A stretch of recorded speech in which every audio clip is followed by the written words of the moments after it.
Good afternoon, everyone. This is going to be quite a short video because I'm only going to show you how to do one quite simple thing. So what I'm going to show you how to do is to create your very own colouring pages for children.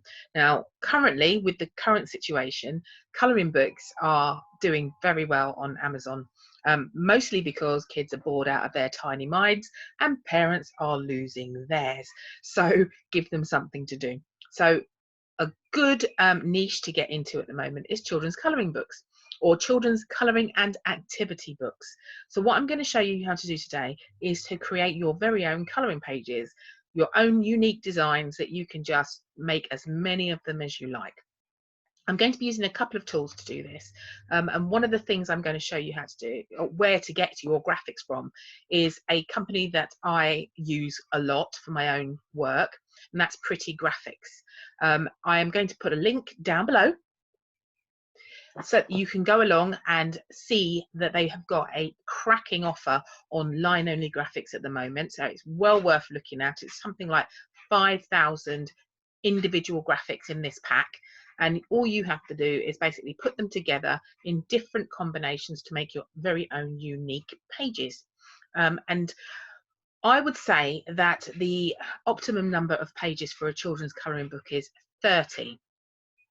That is, or actually it's 30 coloured pages, but it would actually be a 60-page book, because my advice is never to put a picture on the back, on the reverse side of a colouring page, purely because things like felt pens tend to bleed through the paper. So rather than have that situation and have a customer complain that, oh, I don't like the fact that there's a bleed through, save yourself some time and either leave the page behind your graphic blank or put a black or grayscale picture on the back of each colouring page, which will prevent the bleed through, or it won't be noticeable. Okay, so to begin with, I'm going to share my screen.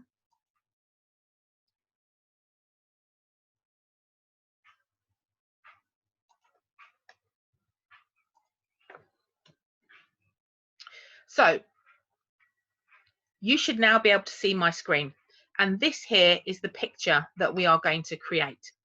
As you can see, it's actually a very simple picture which a child would have a great deal of fun colouring in.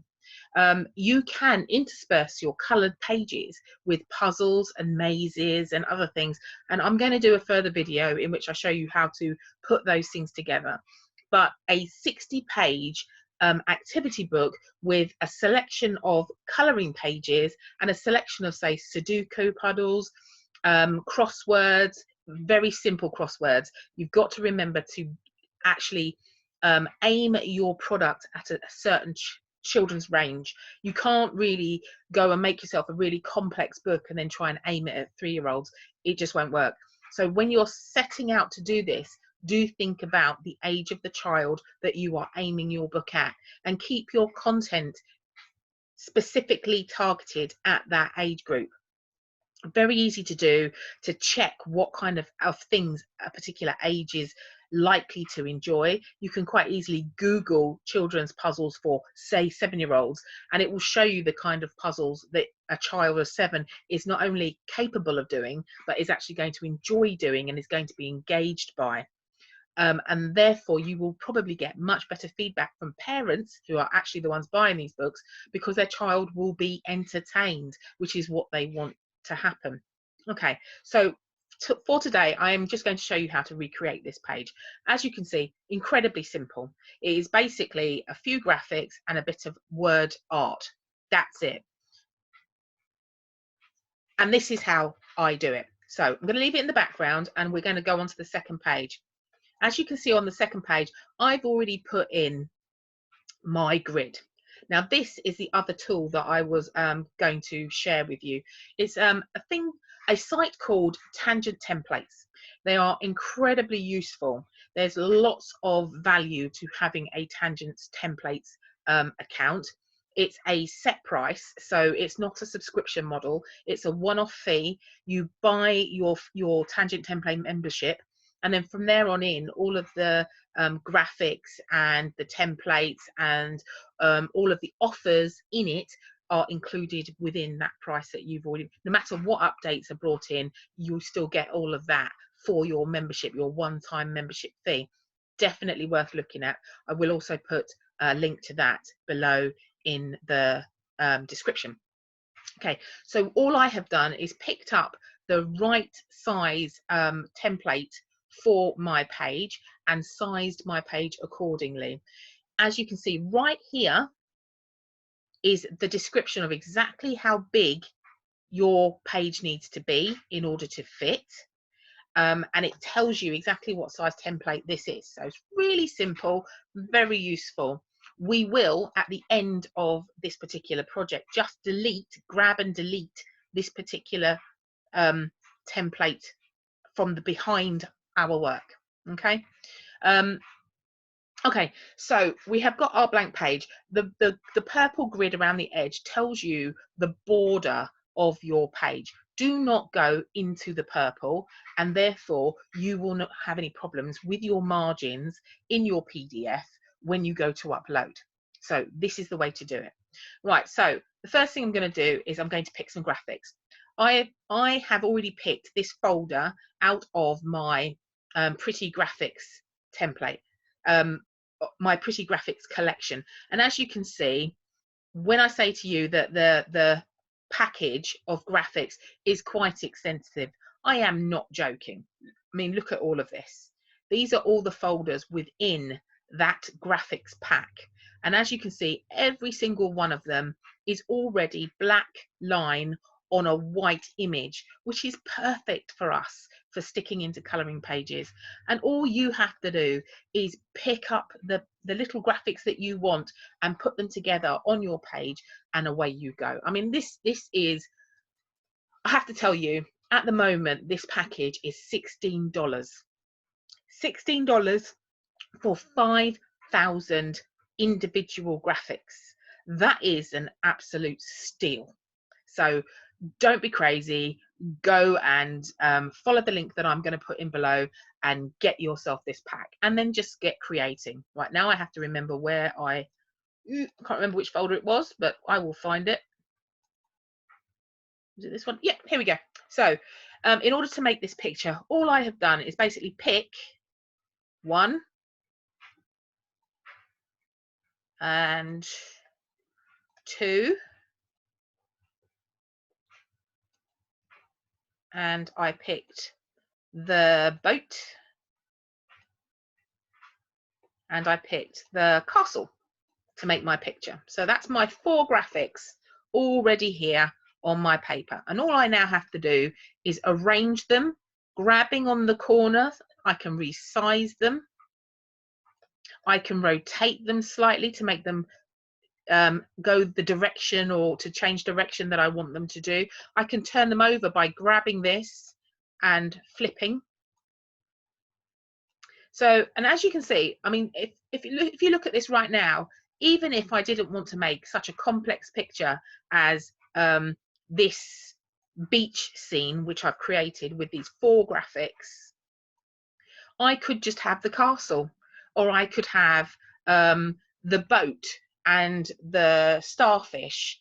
You know, there are, even these 4 graphics, there are various variations that I can use of putting these images together to make different pictures, which is why I'm saying that this is such a useful little pack to buy, because I see all the time people are looking for graphics to make their own colouring books and wondering where they can get them. Well, hey presto people, this is where you can get a fantastic value graphics pack at $16, which, yeah, it's a steal. It's an absolute steal.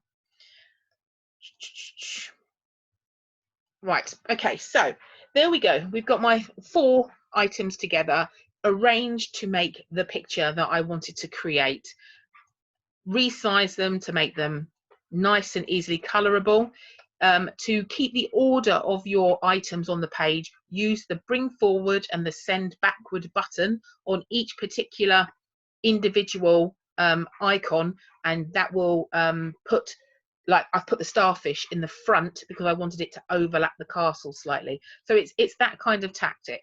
You just have to arrange them so that they suit what you are trying to achieve. And the final thing we're going to do is we're going to go to the home button, and then we're going to go to there's a word art button somewhere, which I can't for the life of remember. It's probably because I've got this in the way. So it's probably an insert. Here we go. Insert word art. So pick your particular piece of word art that you want to use. I'm going to use this one because I quite like the hatched lines. And then Control A to capture all the text in one go. And then I'm going to put down by the sea. And that's the title of my drawing. So down by the sea. And I'm going to move it over. Now I can leave it like that if I want, because that's actually quite a nice text. I can make it bigger, home, and then change the size of your text really easily just by doing that.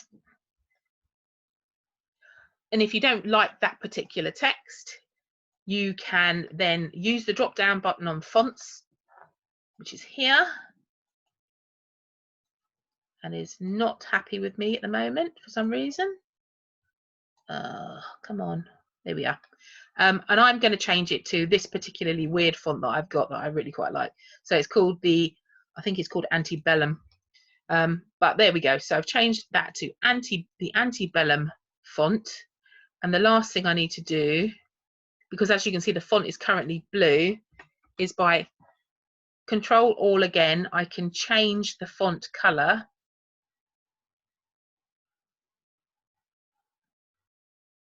to a better grey. And by right clicking on it, I can change the fill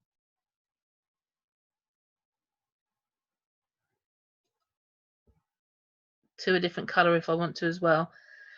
Right, I'm going to change it to a better grey because I'm not keen on that grey. It's a bit blue. There we go.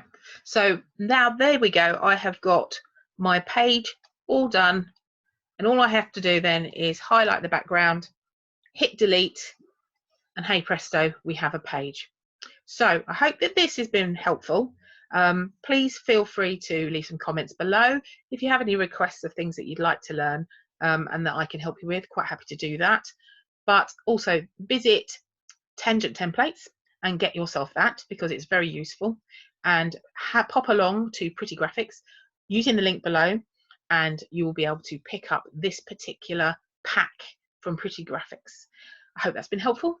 Have a great day. I hope this coronavirus thing is not dulling your spirit for KDP. It's the perfect time for all of us to be working on our books and our creations. Stay safe, stay at home, get creative, take care of yourselves. Thanks all.